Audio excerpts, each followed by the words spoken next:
The world's largest electronics trade fair, the CES in Las Vegas, has a new competitor this year. For the first time, the organizers have sent out invitations to the CES Asia.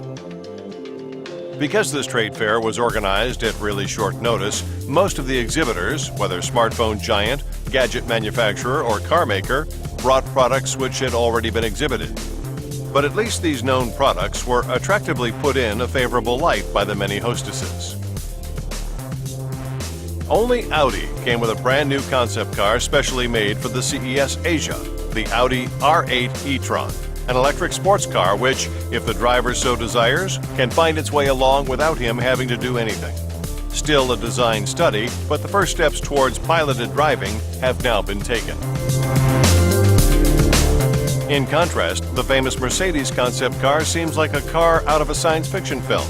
The passengers relax in lounge-like atmosphere, and the car drives fully automatically to its destination. At the moment, this would raise such serious problems with legal and insurance requirements that they couldn't be solved in the midterm. The other major theme is the digitalization of the car. Experts agree that there will be a real revolution in this area in years to come.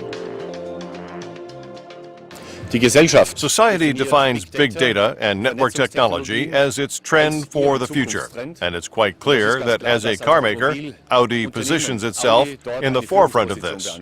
And this is how we see ourselves in electronics, information technology, and data processing. And with piloted driving and piloted parking, I think we have good products out front, so to speak, which we can also be useful for the customers. The car of the future will also communicate with us using apps via mobile phone or smartwatch. But there are still problems here which are hard to believe. Apps which work fine in Europe and the USA often don't work in China, the world's largest car market.